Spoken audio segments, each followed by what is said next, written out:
Okay, so pursuant to Chapter 2 of the Acts of 2023, this meeting will be conducted in person and via remote means in accordance with applicable law.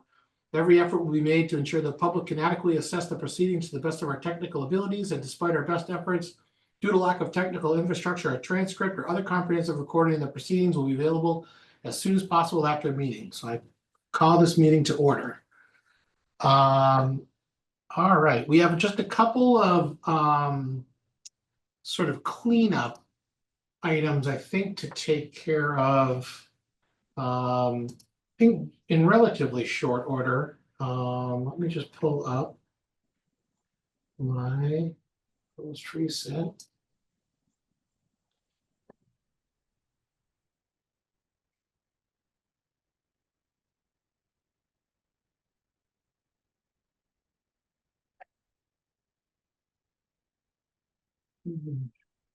So.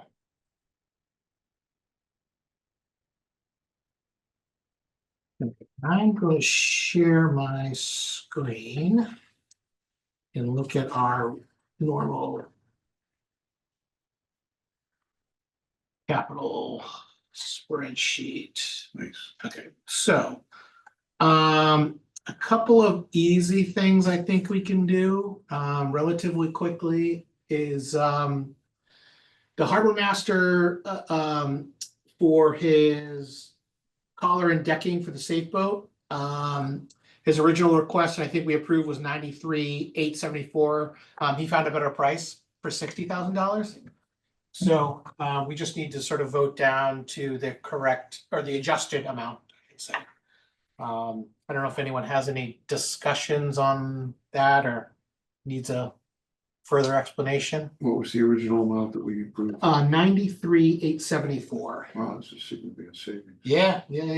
Jake does a great job.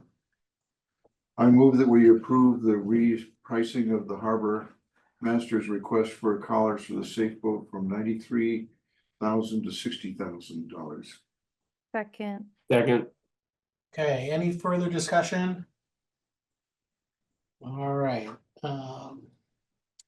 All those in favor, say aye.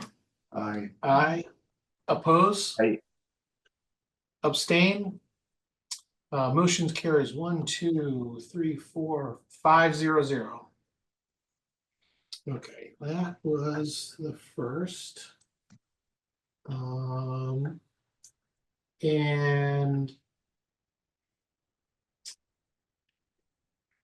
okay, the next. Let me share something, a different screen. There was an email that I sent out, a forward from Mary. We were going to. There's some leftover project money that they would like to distribute from the in the special. So originally we were going to, I think I had it on the agenda. We were going to do it under Article 6, but yes. So let me share this screen so people can see what I'm talking about. The special town meeting, Article 1. Yes, yeah.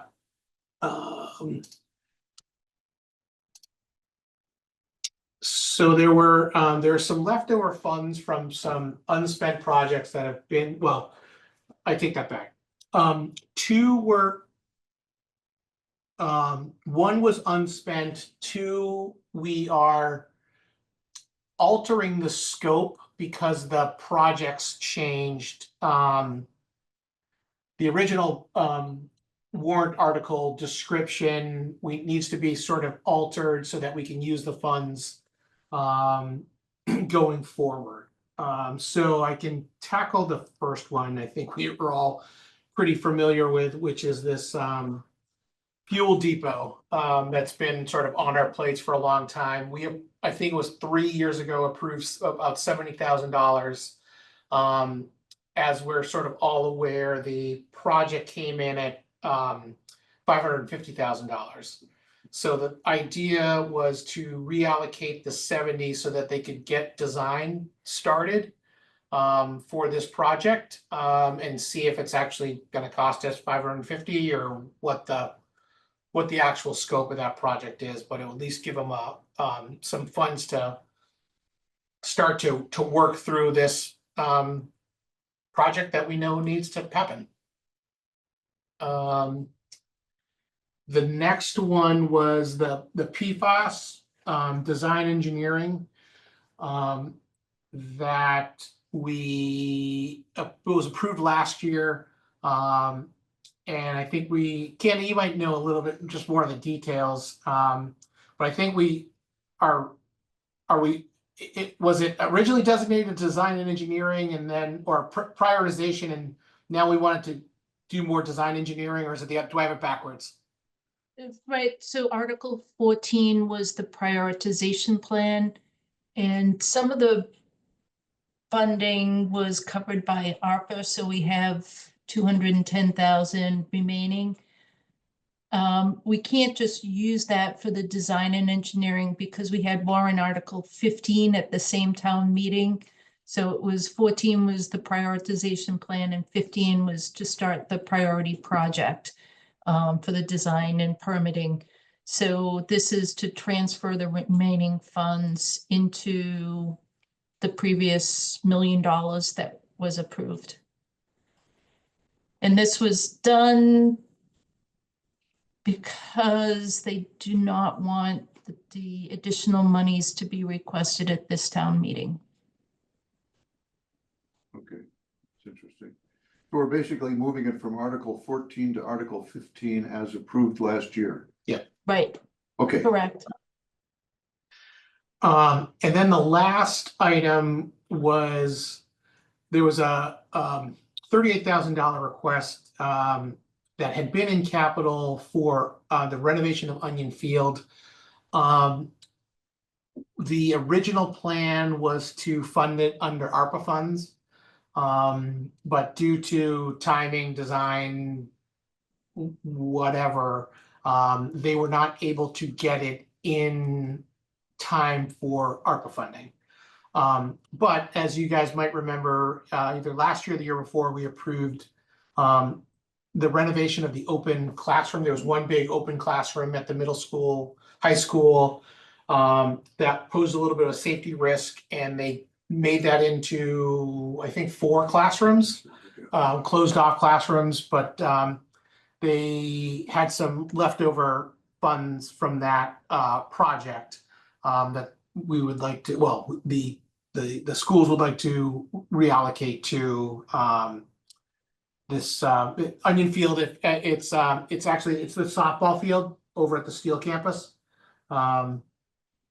is it the one right next to Onion Field? Or Yes. is it sort of behind, I forget what the map looks like. I know there's a field, the fencing that we fixed a couple of years ago. Yes, yeah. Okay. Yeah. So these are all now under Article 1 in the special. And it was really just so that the funds could be spent immediately for the special instead of having to wait until July 1st. But these are all monies that have previously been approved.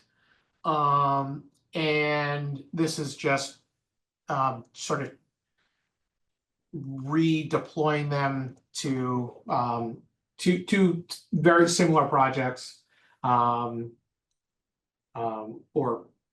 similar departments. So I don't know if there's any questions or comments or concerns on these.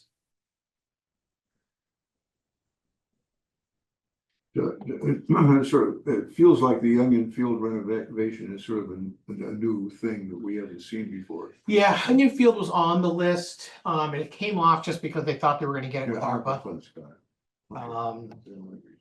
Yeah. Interesting what those promises result in. Yeah.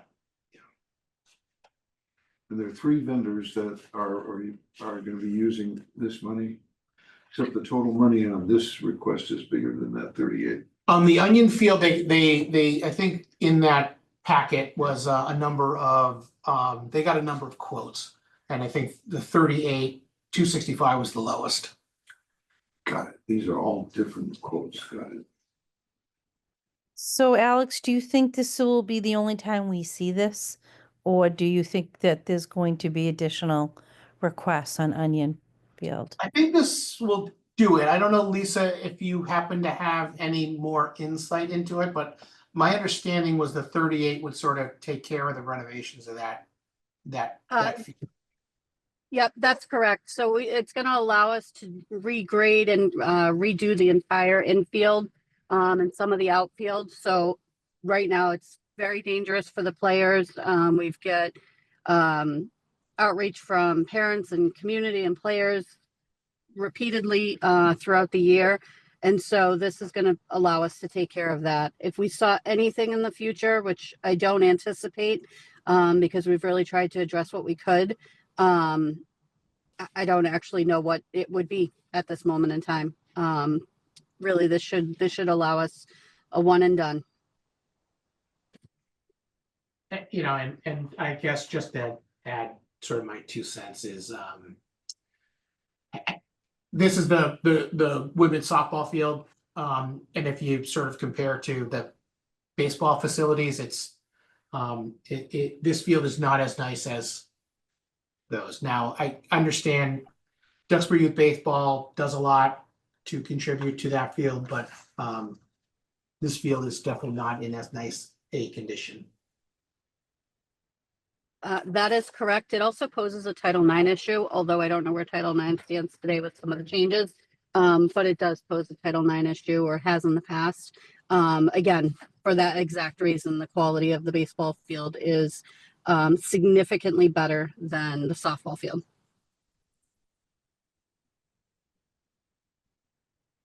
So Lisa, when you said this will be regrading of the infield, is that meaning it's not the entire field? Or I think it's the entire, I don't have any of the information in front of me. I apologize. I'm at a disadvantage right now due to You're gonna help circumstances, out? but yeah, go ahead, Katie. Thank you. So the dirt is considered the infield. So it's removing the dirt, leveling it, bringing in new native loam. And then making Okay. some repairs on the outside, edging it, putting new baseball, not baseball, but softball. I have a Wait. loss of words, but where Yeah. the bases. Bases, yeah, bases, yeah. No, I just wanted to make sure this is the entire project, not that we're not reducing the scope to meet the dollars. No, Okay, No. I have no additional comments. Okay. Do we want to vote these sort of one at a time or take them as a bundle? Because they're in Article 1 as one thing, but I mean, so is Article 6, and we normally take them one at a time, so, but I, Yeah, I'm Have fine that. with all of them at once, but I am make a- too. I'll make a motion to approve the request for represented in Article 1 for repurposing the funds for the fuel depot, the water plan, and the school. I'll second. thanks, Candy. Any further discussion, guys? All right, seeing none, all those in favor, aye? Aye. Oppose? Abstain? All right, motion carries 500. All right. And let me bring back my capital request sheet here. Okay, so the next item is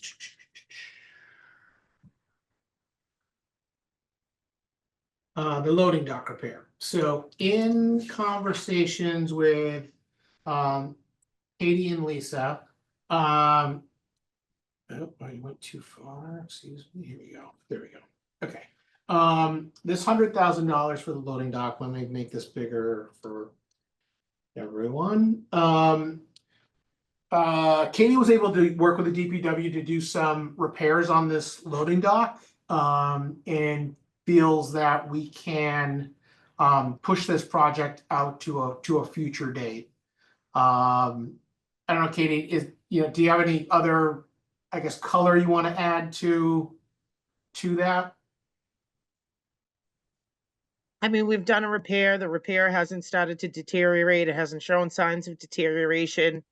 It's working pretty well right now, so I don't see why we can't push it out. Okay. All right, and so the Lisa from the schools has asked if we would consider redeploying that or $100,000 to the currently partially funded technology plan. I'm just gonna trying to find it on my list. Did I go by it? Yep, sorry, it's right here. The original ask was 300,000. We've funded about 80 of it right now, which leaves a balance of 219. But there certainly are, and I know Vinny's not here, but I will, I guess, sort of speak for him. He sort of noted that there are certainly things in column B, in addition to the balance of the technology plan. So. Could we go through the other items on B? Yeah. What I'll do here is I will just sort by everything left in column B. So this is sort of everything that we had. Let me see, is this big enough? I think that's about as good as I'm gonna get it.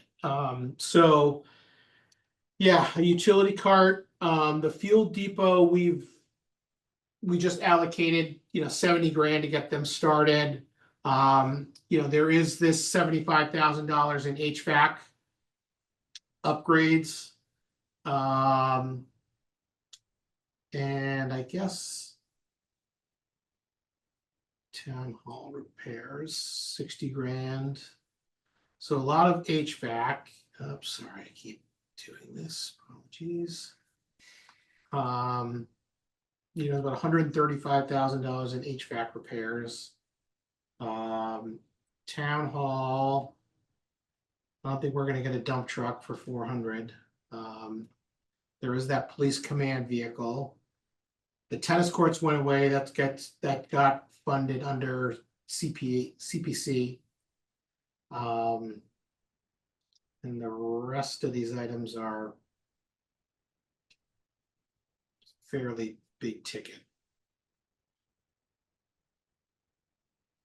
Alex, going back to the fuel depot, the 70,000, that was was that for the full design? Or It was just to sort of get them as far as they could. They weren't sure if they were going to use all 70 or if they could do a design for less than that. But in talking to Sheila, she wasn't entirely sure how much that was going to run them, but she thought it would be in the ballpark of 70 grand. She thought maybe a little less, but obviously if she doesn't need it, won't spend it. right, I guess since that was such a high priority, but it's the 100,000, I don't know if it would do any. Additional.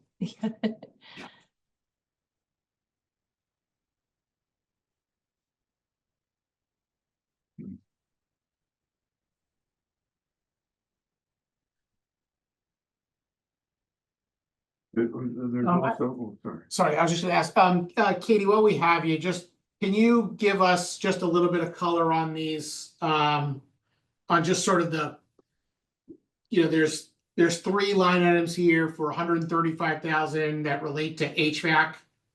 I don't know, just a little color into that would be. So the $25,000 one, that was for town-wide HVAC upgrades and replacements. So we have exhaust fans, we have we have a lot of HVAC problems, so that was to upgrade some of our existing conditions. Say the library, we have BMS over there, but you have to physically be at the library, so we can't change the temperature of the library.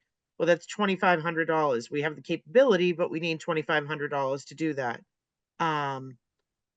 So there's plenty of things that we could spend that money on to get us at a good spot.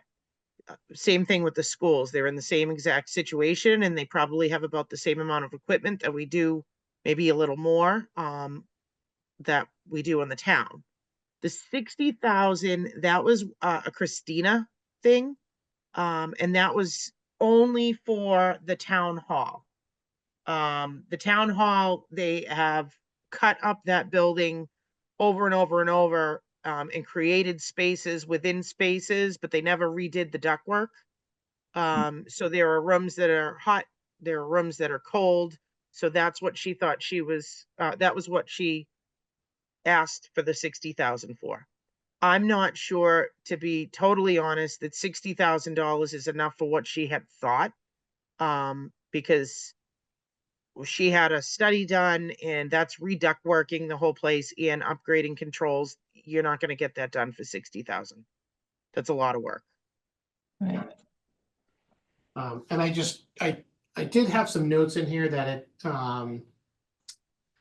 for the townwide and school HVAC upgrades and replacements that, and Mary must have given me this note, but, potentially those get covered in if there's an override, if the override passes, that might get covered under the facilities operating budget.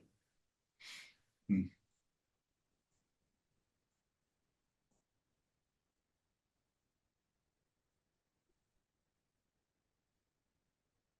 you remind me again, how much is there left over? So the balance is this 219.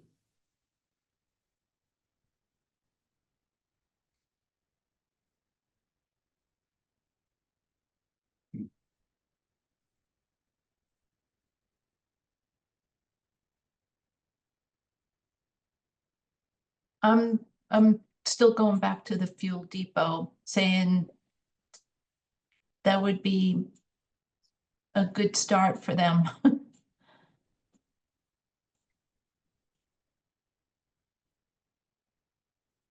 I know it's only partial fund, and that implies that we're gonna finish the project, but definitely is the priority. Unless they design something that is, That's I mean, that's the one thing I'm, you know, I would hem and haw over is, you know, spending a little money in design and, fully sort of vetting out the project, does it really cost, $550?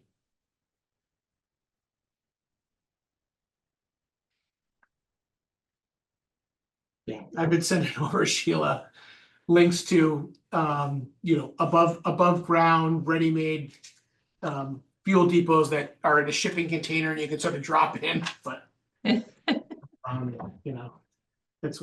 just, I don't know. Funny might not be the right word, but it's just interesting that we've been talking about fuel depots and canopies and islands for as long as I've been on the committee.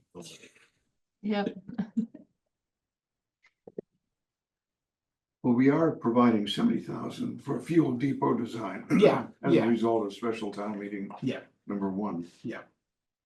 And Candace, your concern is that you don't think that's gonna be enough, it's just gonna drag out, we should give them more for that effort? yeah, I was wondering if they could progress it further and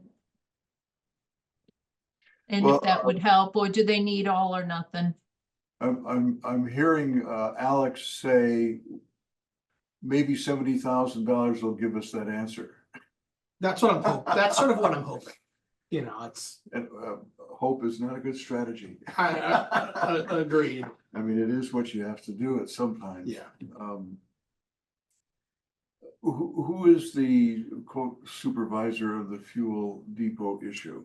Sheila, Sheila. Yeah. What does Sheila say? She's happy with the 70? she was, yeah, I mean, She has a contractor she knows she can use and all that stuff. I believe she does. You know, I had started sort of, well, I don't know what I was doing, but I somehow gotten onto these ready-made fuel pods. Yep. So I started going back and having a conversation with She can Sheila. use in the marinas. Yeah, yeah, and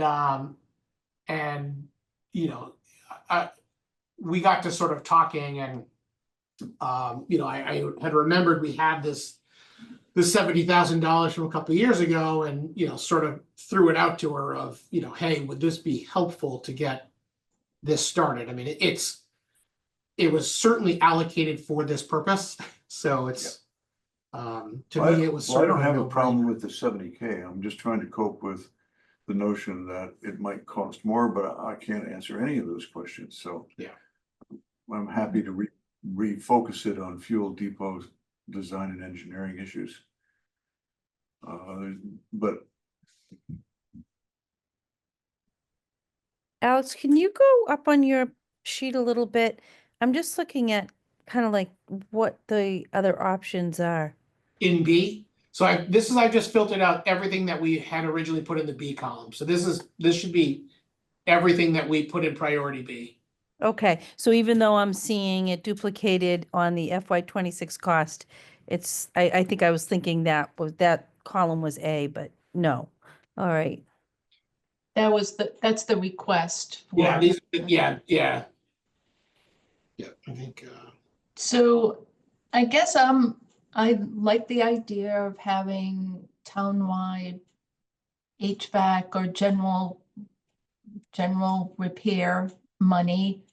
I know it was worded that it's part of could be covered under an override budget, but that would go to the same for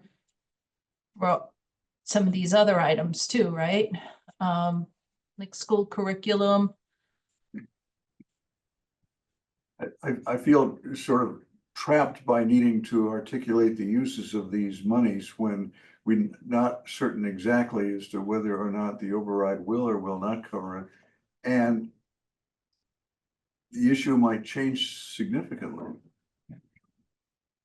You'd like to have more flexibility during the course of the year to be able to deal with these questions than trying to anticipate it. I mean, there's another $33,000 that we didn't.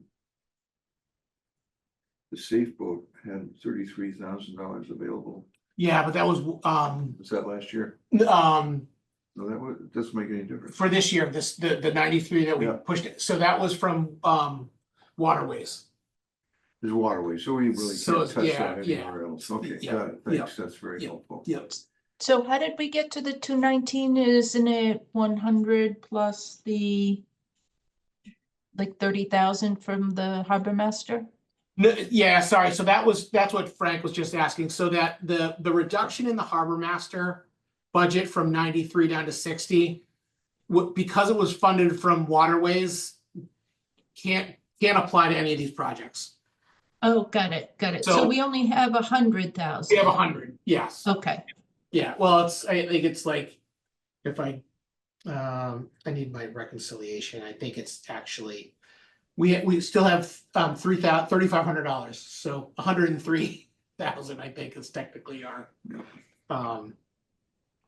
budget, but As it stands right now, the dock upgrades that came under CPC, that was approved by every committee. That'll be moving forward, right? yeah, you're talking about, oh, yes, the Bluefish one, Yeah, yeah. only because that would probably, if it didn't pass, that would be something that he might fund next year under waterways, right? Yeah, So the school is basically requesting an application of the 100,000 back to some of their priorities, and we're looking at all the other priorities just to double check. Yes, yeah. And I am with Candace. I mean, I'm kind of silent and I keep going back and looking at this over and over again, but I just feel the facilities requests are ones that we should be really looking at. And funding if we can. Because I don't think there were many at all. So, No, and Diane needed, Katie, I think did a very good job really educating us to the importance of it. And she's taken pretty much a conservative approach and a long range approach to these things. And it would be nice to get started on them. right, or at least have reserve to not be able to have controls or dial in remotely for the library. Mhm. That's silly. I think we need to fund, and whether we make it general enough, if it's townwide HVAC and building maintenance, I'd rather put that money all in with facilities. I tend to support that notion. I don't know exactly where to put it or just apply it against the 25, 50, and maybe the 60. Katie, Some- would it be helpful for you to have it one bucket, or do you need the HVAC and property maintenance as separate items? What gives you more flexibility? Doesn't matter. Okay.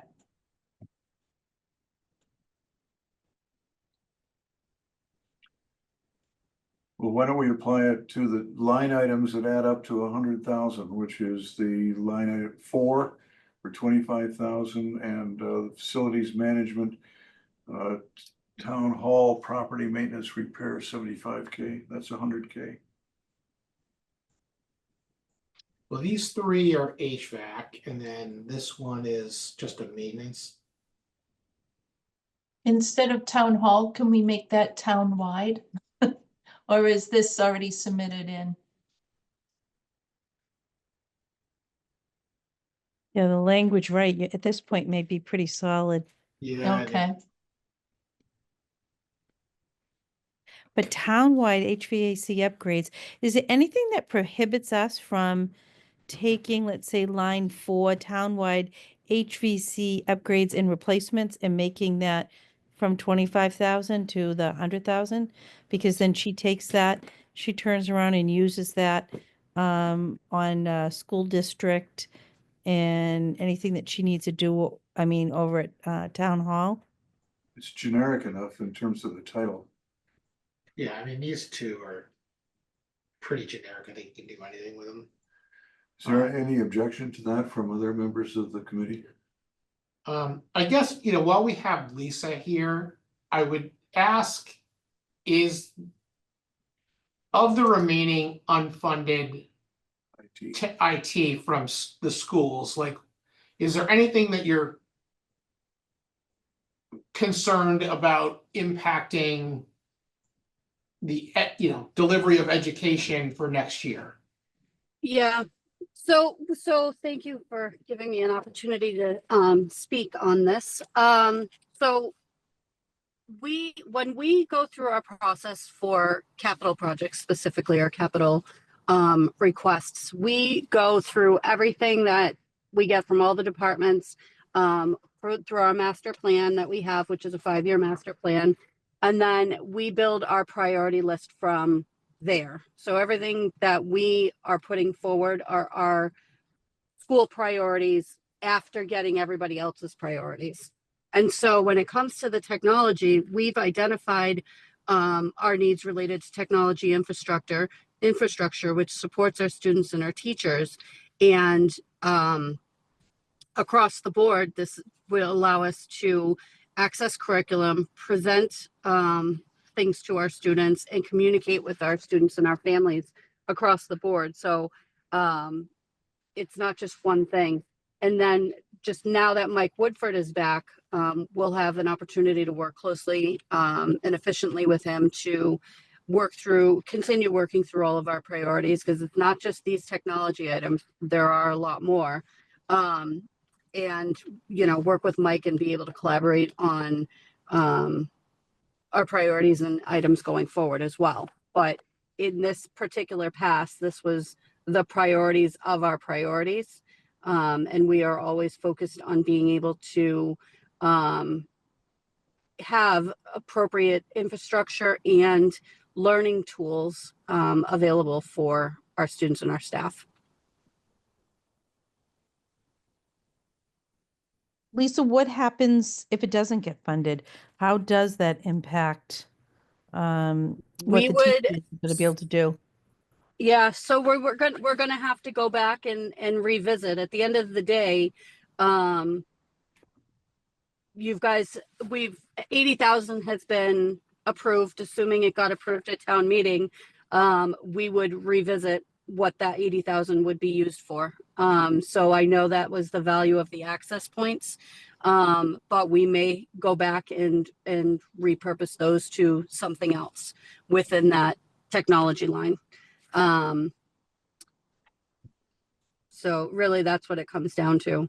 I know on our list included, student and staff devices, projectors. We have projectors in, I think, all of our classrooms. A number of them are failing, so we need to swap some of those out. And in our Alden and Chandler classrooms, I don't know about the middle and high school, but specifically Alden and Chandler, there's sound systems within the classes for the teachers to use that enhances the sound for the students. And those also need to be repaired or replaced. So there's just a number of items, and what we've chosen to do this year more than prior years is try to phase some of these projects. So specifically the projectors, for instance, that ask is a $400,000 ask as a whole. So we said, no, we can't do like one large thing. We need to phase this in. So we're trying to do that as much as possible across the board with a lot of our technology. There's some things you can do that with, and there's some things you can't. Something like projectors, what's that estimated lifespan? Ooh, that's it's at least 5 years, but I believe it's longer. And I know that those were actually part of the 30-year technology plan that Mike had worked on in his first iteration of being with the town. And so, we're just seeing a number of them starting to fail, and we replace or fix them as we can. But it's just a larger number at this point. Yeah, and remind me, I'm sorry, how long ago was that when you said last time Mike was with us? I'm kind of Oh, blanking on the Mike number of left. years. Yeah, Mike Yeah, left 3 years ago. He left 3 years ago. He left in 2022, like August-ish timeframe of 2022. Gotcha. So we've maintained his list, incorporated it into our larger list. So as we do our capital planning, we dust that off. We work through ours. And we're trying to keep up with that stuff. But again, it's sometimes, as much as you have a plan, there's things that just kind of sneak up on you. So Lisa, my takeaway from your conversation is that you have a fluid process associated with managing the IT budget, and that you'd be welcome to any increase in that because it provides you with a little bit more flexibility. Is that a fair? Absolutely. That is Okay. 100% fair statement. Yes, thank you. But I would like to propose that we fund line 4 for 25,000, line 5 for the first item of 50,000, and give the rest of the 25,000 to the school IT budget. I'll second that proposal. All right, any further discussion? Katie, you okay with that? Of course. Candace, Adam? No, All right. You have a motion and a second. All right, let me just do some quick math here. Yeah, no, I appreciate the flexibility that Lisa's offering in terms of evaluating the IT. I also feel extremely sorry for her and the rest of the town with regards to the IT. IT is such an important part of the communication ability of the town to be able to work within itself and with the outside world. So I really feel strongly about supporting the IT stuff. I think it's a great suggestion, Frank. And I also feel strongly about the flexibility that Katie has evidenced in terms of, quote, the town-wide issues. And if for one reason or another, the override provides you with additional money in that regard, then Well, good. yeah, I mean, and not to throw more for fuel on the fire, but I think, I don't know, Katie, do you want to get into what you found at the senior center HVAC? So I'll get into it a little. I'm still kind of working out the curveballs I'm getting. So we have 8 pieces of equipment there. I believe the original plan was to take the 195,000 that was awarded to facilities to replace all 8 units. Right now, we're looking at possibly replacing 1 unit for 195,000. You have to take off a section of the roof or we're looking at other options and putting the units on the ground level, so in closets and in other spaces and building encapsulating around them on the ground floor, and then running the ductwork up from there. It's not as easy as just, they actually built the roof over the HVAC equipment. You're kidding. They do that in Florida in houses. Yeah. It's turned into a nightmare. Yeah, so. Yeah, I think we're all becoming very big proponents of preventative maintenance on HVAC. All right, so there is a motion and a second on the table for $25,000 for townwide HVAC, 50 for schools, and then an additional 25 for school IT budget. Any other further discussion? All right, all those in favor? Aye. I, Oppose? Abstain? Motion carries 500. All right. So the last thing, I wanted to talk about, well, or I think that we can talk about, so I'll give you, all right, just going through the agenda. So we did the loading dock, we did the harbor master, we did the fuel depot through Article 1. I put water department on there.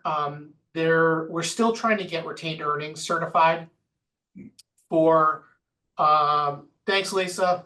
We'll see ya. Thank you so much. Have a good night. Thanks, you too.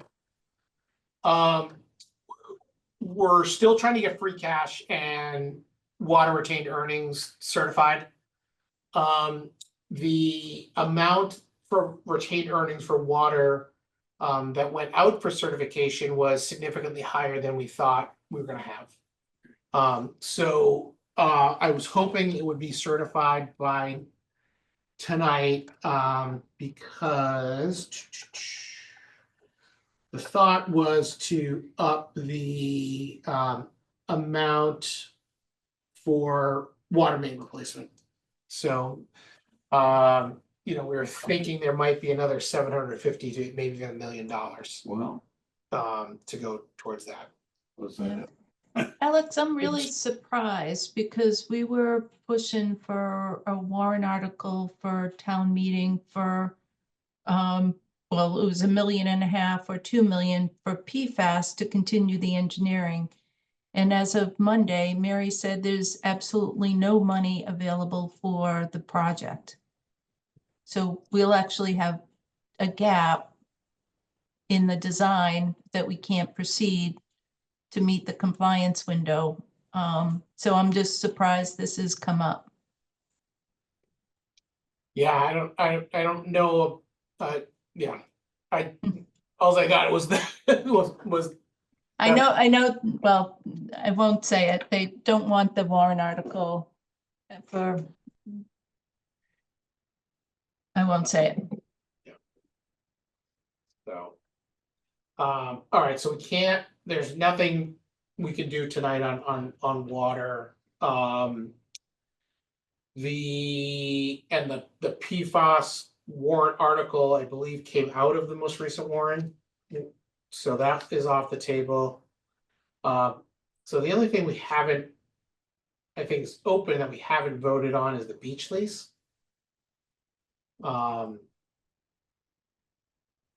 So I think we ended up having an opinion on it the last several years, because of how much it's increased over the years. And I think this committee was very much in tune with the beach revenues because of how much it generated of free cash. It pretty much used to fund the entire Article 6 budget, and now has turned into a very barely break even swap between how much the lease costs, how much it costs to operate the beach outside of the lease. But so Does the warrant article have the amount in it? it's $1 million. Yeah, it's the $1 million. Yeah. Beach that's what I lease. thought it would. Yeah. Well, the good news, it didn't go up 50,000. It stayed at 1 million. Yeah. Yeah.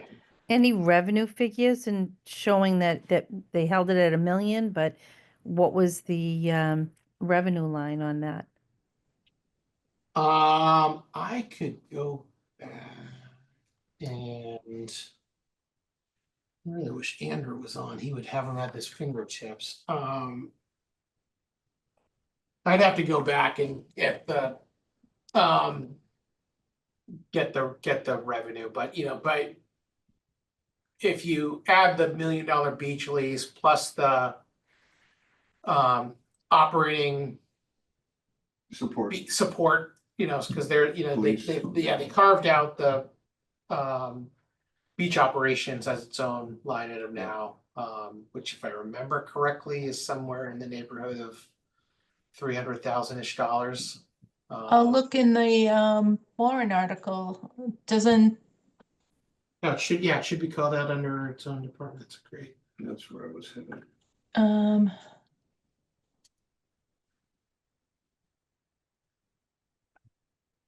Page 33.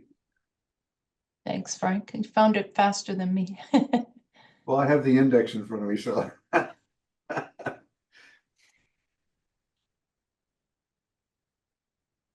Oh, no, I meant the budget for the beach operations. Yeah, no, I don't have the budget for beach operations, and I don't know if it's in the warrant article. It shouldn't be. It would be under Article 5A. Duxbury Beach, see if the town will.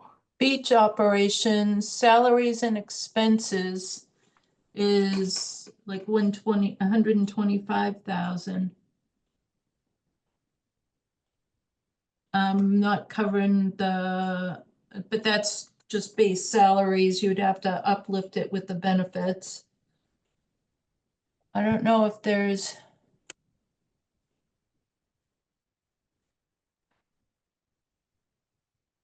I thought they had more expenses than 4,000. I thought they were up over 200, but that's good.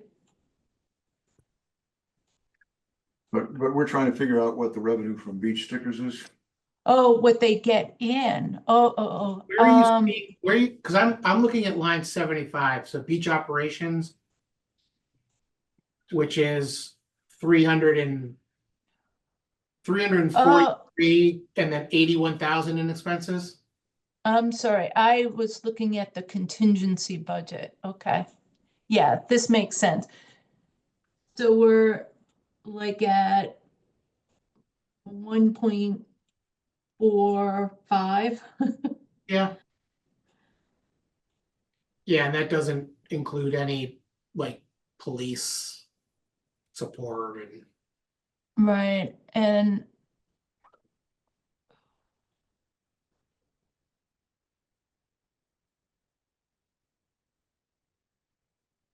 I don't know if that was presented in the beginning of the year by Mary.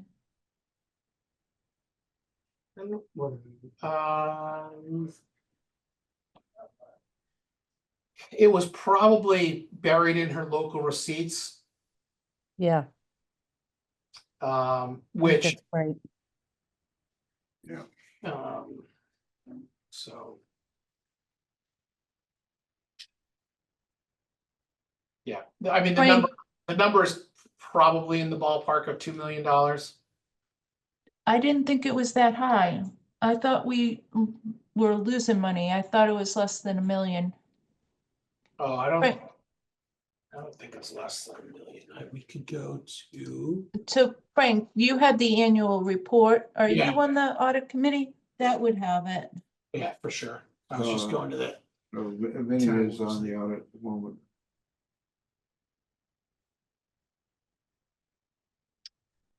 Yeah. All right, who's are under? Fragments to clear. That's interesting, that the town budget or the town meeting doesn't have any of the expected income. Just thinking about that. Wait a minute. Unfortunately, on the town clerk's website, the most recent annual town report is the 23 one. Oh. I'm looking on Mary's website because I thought, oh, there's audit reports. Well, this is 2023.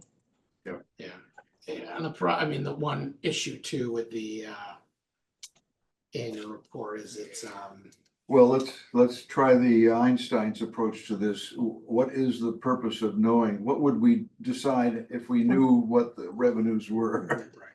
Sadly, it probably, you're right, it's like a rabbit hole, but it's like, how much is this gonna hurt? It's almost, for what we're paying, where are we really landing in terms of Yeah. like a deficit, but you're right. We have a recommendation that might see some public air after a while, hopefully during town meeting, where we're making a strong recommendation that the town carefully look at the balance between income and expenses in the town activities. And the beach comes up in that circle, as well as transfer station, as well as recreation, and a whole bunch of things, so.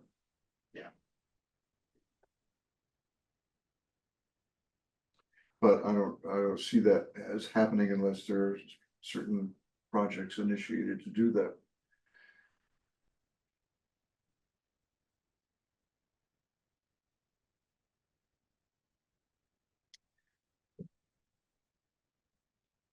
It's not in clear gov. They don't have that in the operating side, do they?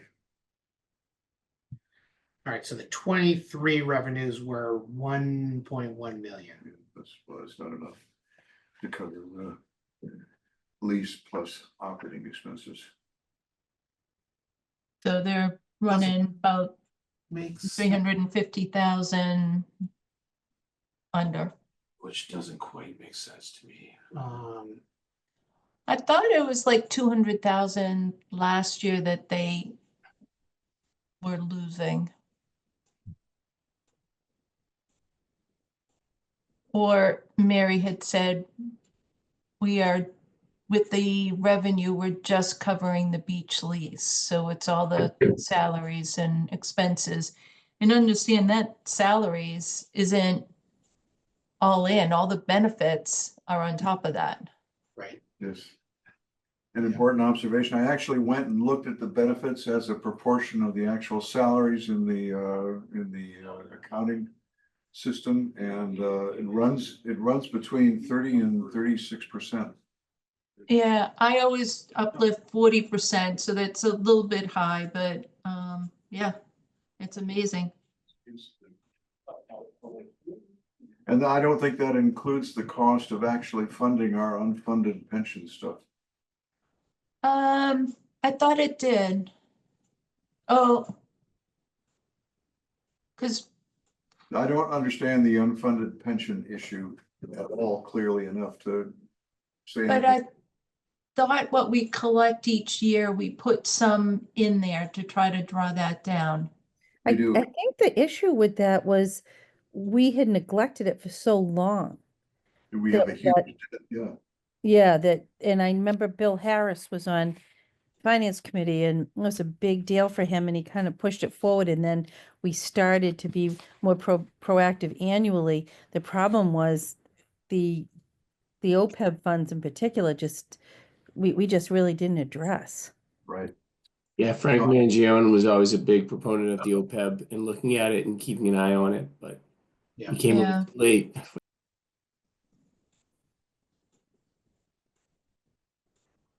Well, the historically towns had great benefits, low salary, great benefits, and unfortunately, we didn't forecast the cost of those, the future costs of those benefits.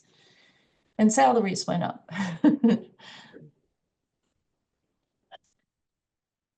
Well, that's another recommendation we're pushing is the notion of regionalizing some of the services of the town. Pensions is regionalized. Some of it, yeah. Rock is regionalized. All right, so I guess staying on the beach, do we want to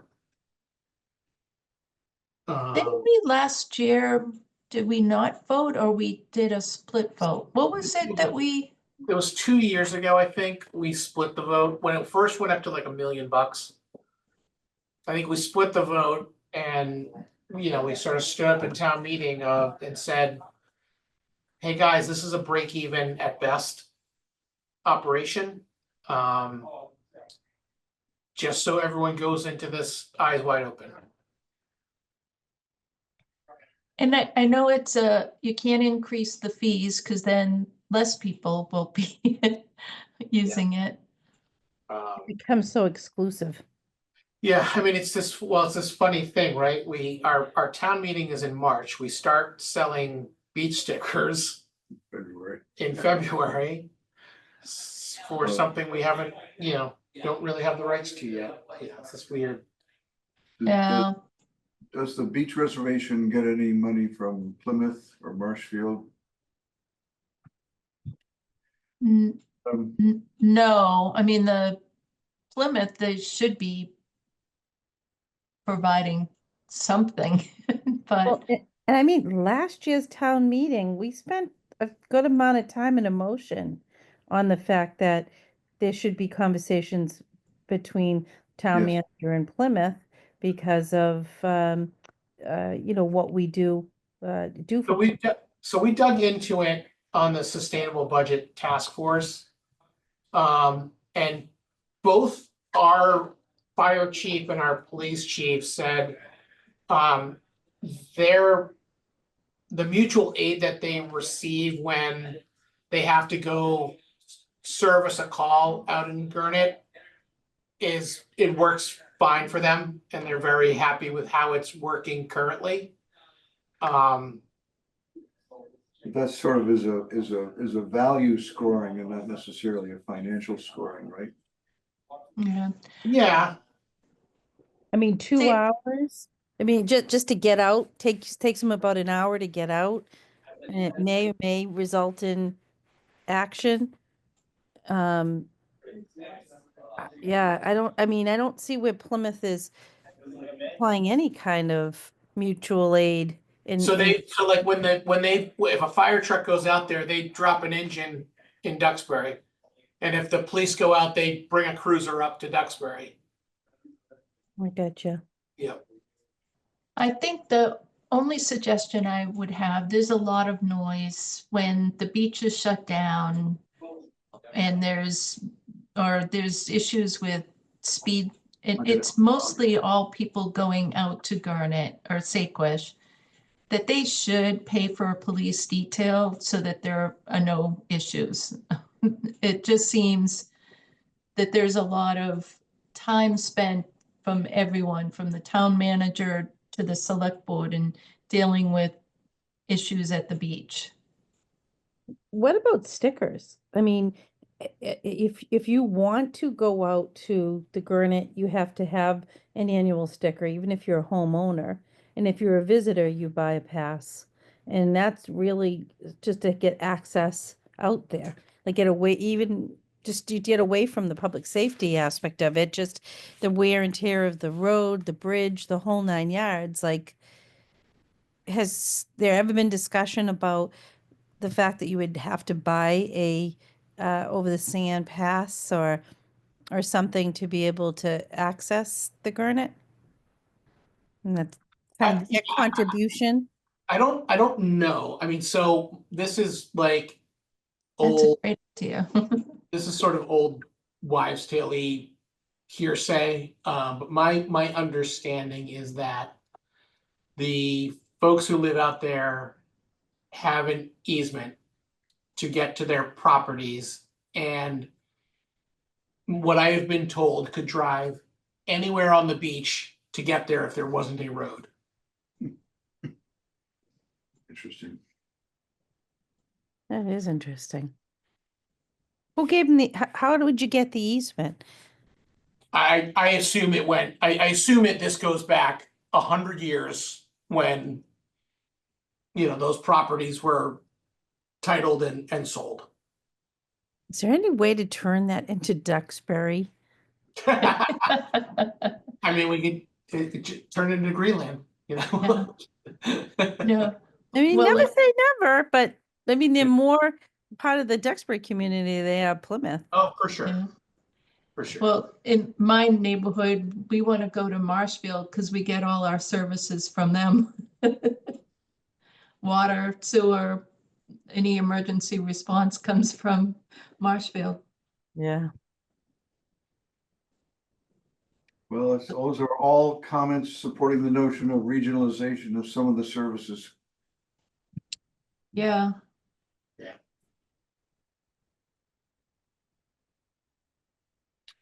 So you're looking for us to take a position on $1 million. Yep. And it's super hard to say, we just really support this because this is in the best interest of Duxbury. It seems like way more of a political conversation than it does a financial. Yeah. And it really has to be the will of town meeting. It has to be so much more of a recommendation than ours because there's no good fiscal sense. I mean, I don't know how we, Yeah, I mean, I guess it's a little bit hard, right? Because we, from fiscal advisory standpoint, right, like we have seen sort of the the tides turn on it a little bit, right? Where it went from this free cash generating entity to, a not, not insignificant amount of money, but like certainly a loss leader. But to, I think the point people were making earlier is it's access to the waterfront. And it's the primary access to the waterfront for the majority of town. Mhm. right. And and that it's worth something. It's worth something, but is it $1 million? I'm just amazed that with all the bird activity, it never impacts Blakemans. So Right. there's a way out of the 7 miles to share that with the birds. Yeah. And so it's unfortunate that it's only for August. Most of the sales used to be out of town. Now no one's gonna buy it if they can't use it. Or if the beach does open, they're in long lines. Well, I mean, it's always been, it's interesting, right? I for years I would sort of do a sticker analysis and just these are just sort of rough numbers, like pre major bird issues. We used to sell about 3,500 stickers in each category of parking lot, resident oversands, non-resident oversands. Each of those buckets was somewhere in that, 3,500 stickers. And there's, I believe it's something like just under 200 parking spaces in the lot. And there's technically 500 spaces out on the beachfront, and so call it 1,000 cars. So it's a pretty small percentage of on any given day of people who bought stickers who can use the beach.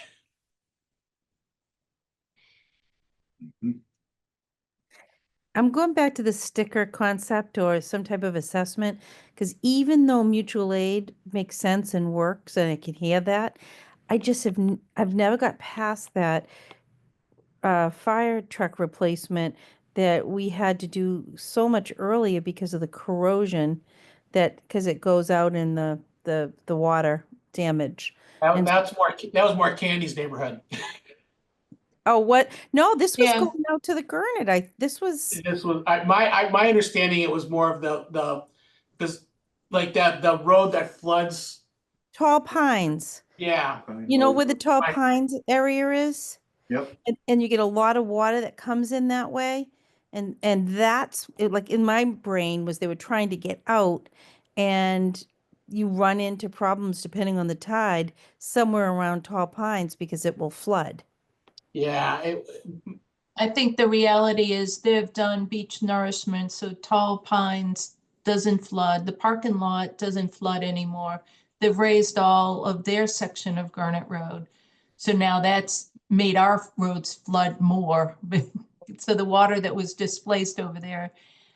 So today was at high tide, it was still passable, but you wouldn't want to bring your car through there. It was also that engine from that manufacturer they won't go back to again. It was like out of California that didn't undercoat it properly, and Yeah. there was a number of those Yeah. of that whole engine debacle. Well, make a motion to approve the warrant article for the beach lease for 1 million. Can I get a second? Second. Thanks, Karen. Any further discussion? All right, all those in favor? Aye. I, Oppose? I, Abstain? All right, motion does not carry. 220? No, it doesn't carry, or does it? It was 3-2, it was 3-2, right? 3, 4, 2 against? yeah, so that carries, right? It does carry, yeah, we only have 5. Yeah. Yep, so slim majority And lots of debate. and lots of debate. yeah, this really needs to be brought in terms of more of a regionalization approach, because I realize that the Duxbury Beach Reservation may not have enough parking spaces, but there's a lot of thought that nobody should be driving on the beach, so we're enabling people to use the beach in ways that are maybe not climate supportive. I'm not using the right words, but I can work on that later. Yeah, no, I hear you. I hear you. Yes. Yeah. And the alternative is to not think of the beach lease as a beach lease, but rather if you will, a donation from the town to the Duxbury Beach Reservation. Under those circumstances, I'd be much happier to do that, because I do think the Duxbury Beach Reservation needs the money in order to be able to do the work that they're doing to preserve the beach for the next X number of years.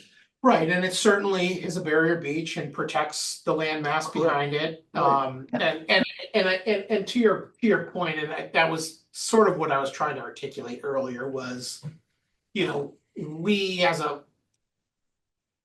fiscal advisory have looked at it as a money generating item, sort of on a balance sheet where, thought in a different light of, hey, this protects the town, this is, provides waterfront access to a lot of people. It sort of is what it is at that point. It's something that the town is buying the use of each year to help protect our landmass and provide access. And the town is probably more vulnerable to the climate changes than Plymouth or Kingston or the others, because they're facing much more open water all by themselves. Mhm. And Browns Bank will continue to grow because we keep putting sand Sand. that flows into it. Sure. Yeah, I guess I was just hoping that they would, in good faith, knowing that we're having such a budget crisis, that they would lower it to 800,000 this year, just as a consideration to save police and fire that support them too. But I guess they turned around and said no. All right, that was everything on my list. Are we gonna need more meetings before town meeting, do you think?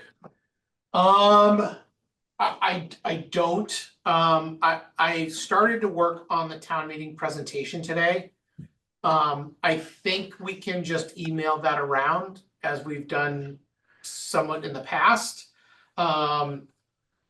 Unless, yeah, I think that's the only thing I would say, if some more water funds get, or retained earnings come in high and, we'll obviously post a meeting for the morning of Okay, town meeting and, last minute, if we want to allocate some budgets to some water retained earnings to the pipe replacement or maintenance. Maybe that's the only other thing I could potentially think of. I just want to alert, at least Alex, perhaps the rest of us, that there's a small group that was tasked by Fernando through the Livable Duxbury task force to look into the kinds of strategic planning processes that the town might adopt in order to offset the need for another override in the near future. The motivation for this is the attitude that a number of us have expressed, and that is to vote for the override without having the town make a strong commitment to doing a better job of understanding the relationship between their expenses and their revenues is enabling those processes that have been going on for the last 10 years to continue in the same way that they have been. A number of people have spoken up about that issue, sort of stopped the override presentation that Fernando was giving, because it became obvious that, if you want to have the school system run the way it was run last year, you need to vote for the override. But we may be able to give that presentation, and we're asking the select board to give that presentation, but I'd like to share it with the group if that's okay with you guys. Yeah. And your feedback would be more than welcome. The group is currently made up of Lynn Devenue, Peter Holden, Sue Hoover, Joanne Moore, myself. We're responding to Kevin Mullins, the chairman, and Fernando and Brian Glennon on the select board. What's the timeline on your presentation or work? They wanted a plan for strategic planning for the town before the end of the month, in time for a town meeting.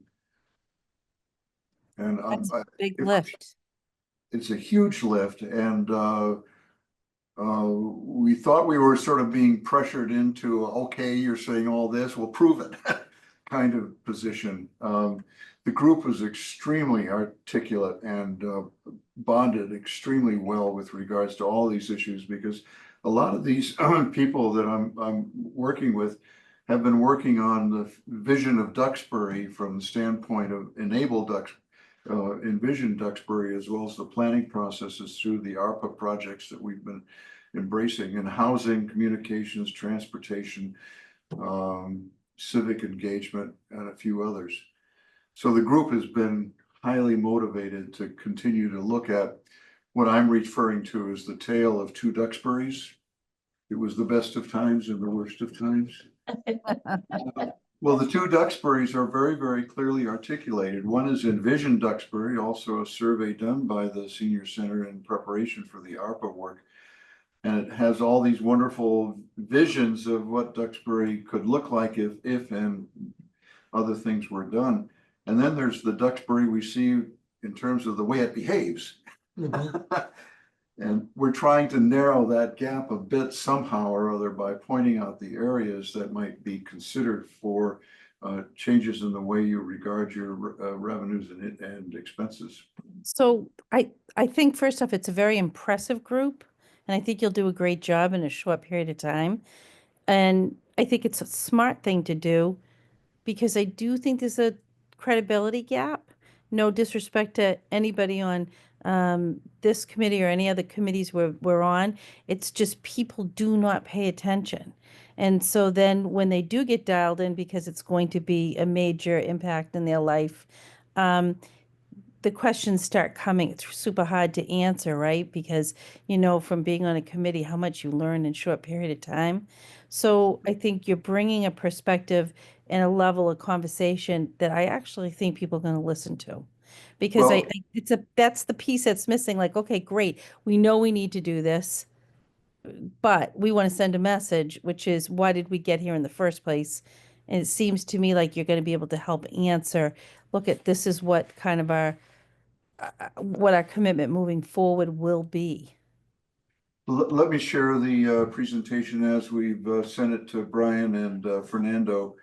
And any input you want to put into it and suggestions are more than welcome. The group is very flexible. We really don't have a huge oar in the water with regards to any of the specifics that we talked about in depth. But so the statements are somewhat a little bit broad, but they hit the dynamics of addressing funding as if it were your family, which is an interesting viewpoint. If you didn't have the money, if you didn't have the income, what would you spend your money on? And how would you change the way in which you do your business? Would you go get another job, for example? Yeah, you might. Mhm. Would you give up some things because they're just too expensive and frivolous in some sense?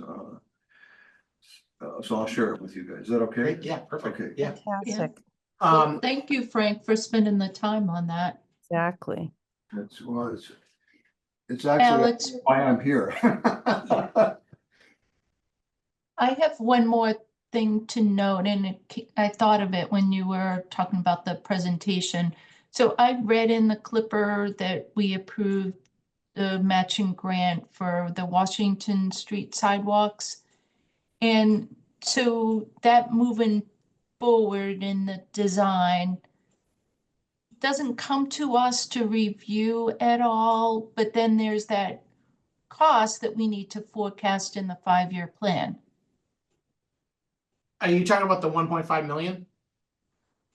Um, I thought that was the cost of the construction for the sidewalks.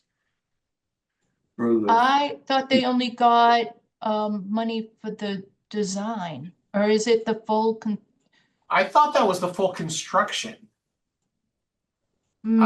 Maybe I could get some clarification. I thought that 1.5 million bought us some sections of sidewalk. It did. That was my understanding too. Yeah. But it was Okay. a section. Yeah. I mean, it's not, certainly not all of Washington Street, but. Okay. And then I guess, actually one thing I forgot is I am going to the select board meeting on Monday, I forget, is it the 24th of Monday? Whatever that Monday is. Calendar, and you take my glasses off. Yeah, Monday the 24th, that Monday after February vacation. I'll be going to the select board to just talk through Article 6. I'll probably touch on the same topics of the 5-year forecast that I did for the FinCom meeting. Talk through points around the requests, in ballpark numbers, are each year the departments request somewhere between $7 and $10 million worth of items we're able to fund to. So a lot of things gets kicked to the next year and And inflation occurs. and inflation incurs So it's and not 7 million, it's Yeah. 10.3 million, and 7.6. yeah, And as 2 well million's as fixed. yeah, as well as the point of, if there is no override, there is a very high chance that no free cash gets generated for next year, which means either we're not funding anything on the capital budget or everything's gonna be at debt exclusion.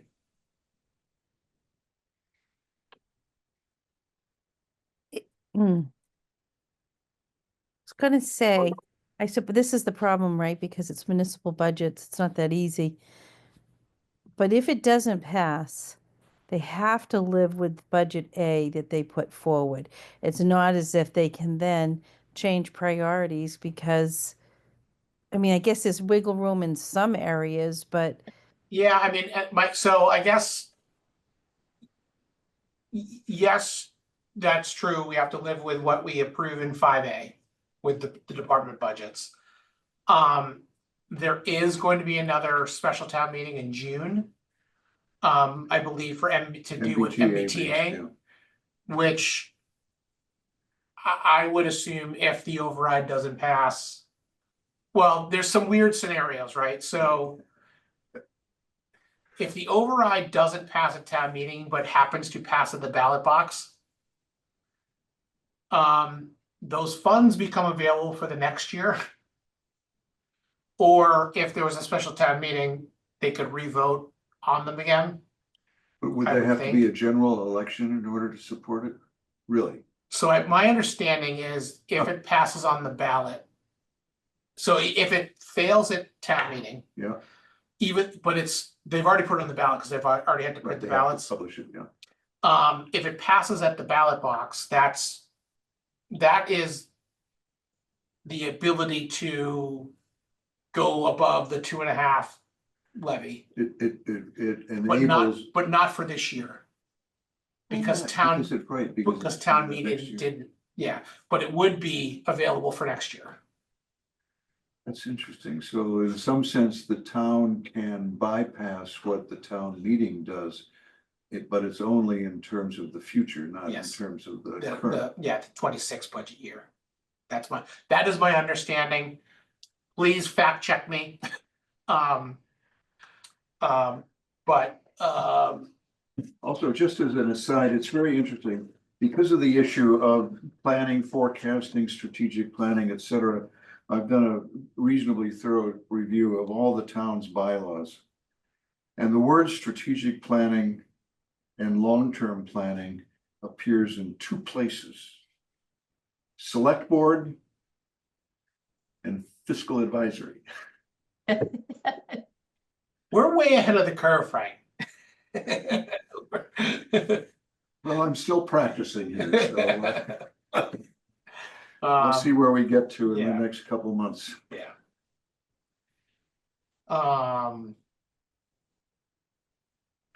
Right, I think that's. You want an adjournment? Yeah, can we approve some minutes? I think we have some minutes to approve.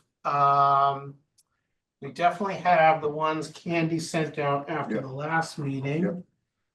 Which were, January? I think they were from the January. I can search my emails. Oh, sorry, they were the December 5 meeting. I believe, let me just make sure.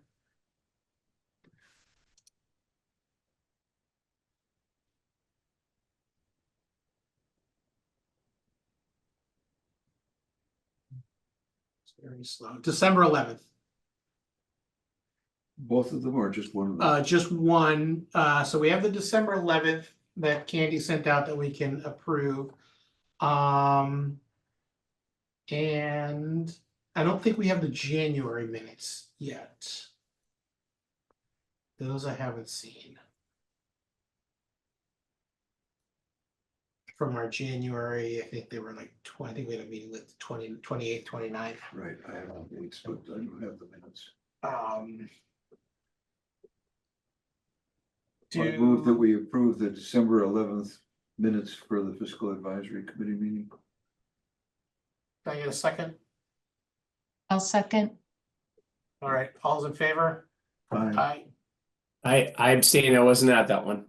Got it. All right, motion carries 4-0-1.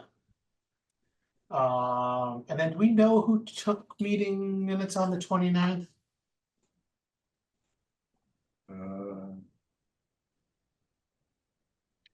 Or did we cancel that one? We didn't cancel the 29th because I have the whole discussion in front of me here. Oh, got it. Copies of the warrant articles, 7 CPC articles. Oh, that was the yeah, that was the night we did all Harbor CPC Walk, stuff. fireproof Yeah. cabinets. We did mention beach lease, but didn't do anything about it. Historic district. Do you want me to just organize these and? Yeah, if you wouldn't mind, that would be great. Okay. Put it on my to-do list. Thank you, thank you. All right, I think that is it. I will probably just post a meeting for Monday, the 24th, in case you guys want to join, or if we have a quorum or something, just to be on the safe side. But yeah, other than that, I'll just plan on circulating the presentation to everyone, for feedback. So I'm gonna go. I know I want to add a couple more slides around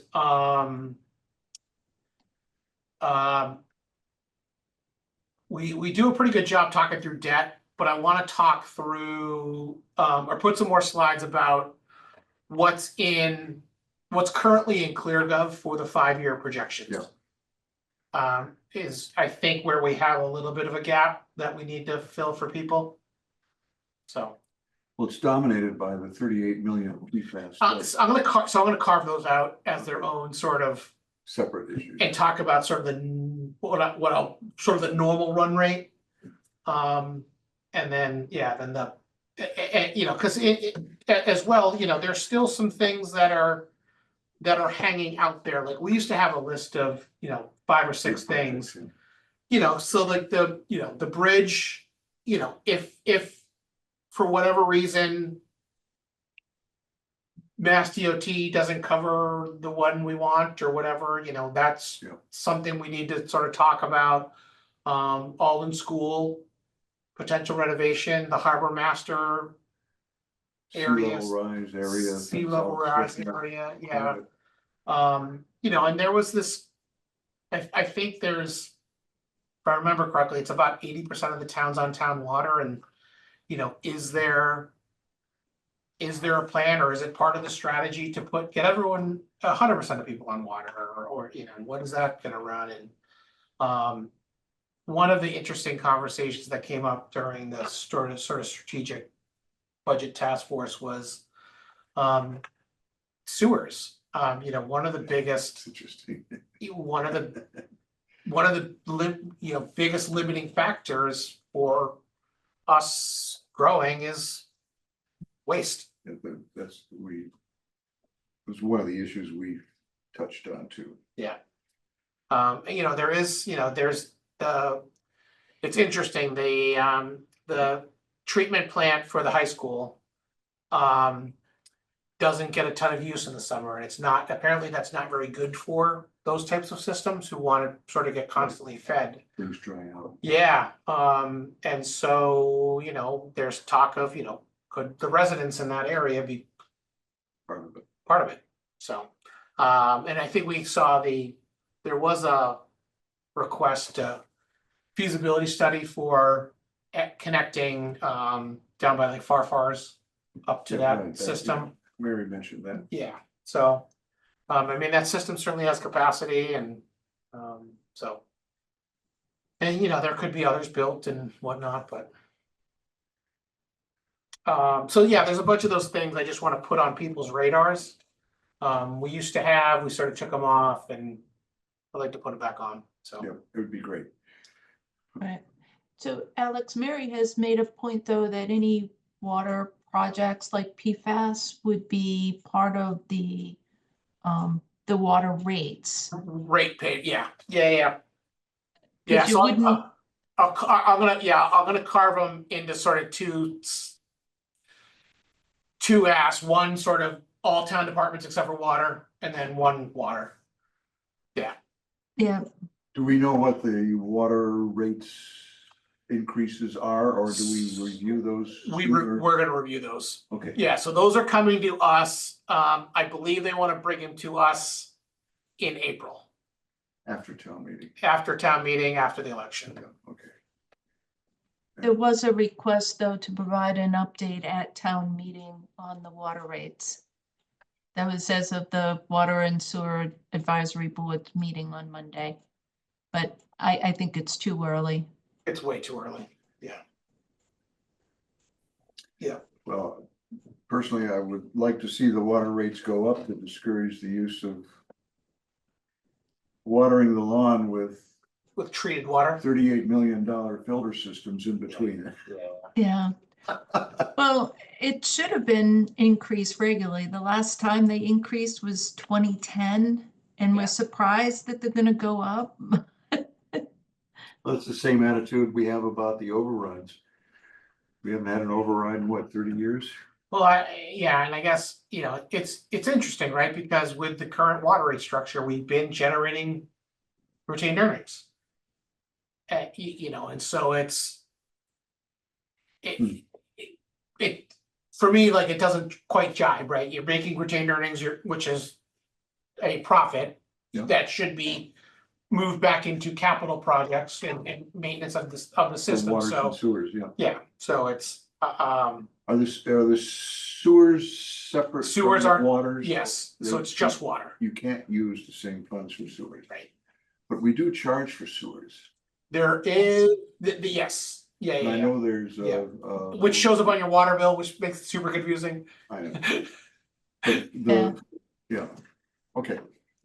Alex, and maybe Candace, maybe actually everybody, remember George Wadsworth Yep. in his impassioned, kind of, I guess, presentations on the water rate.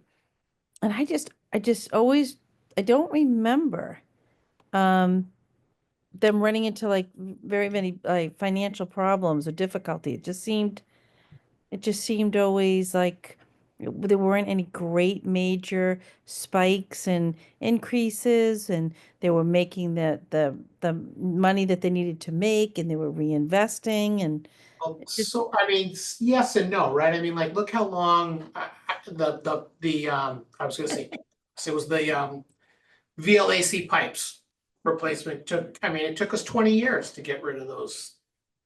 Finally get rid of all those things. Which, you know, in my mind, we should have raised the rates 20 years ago to fund that. You know, and gotten rid of those pipes way sooner than we did. Right.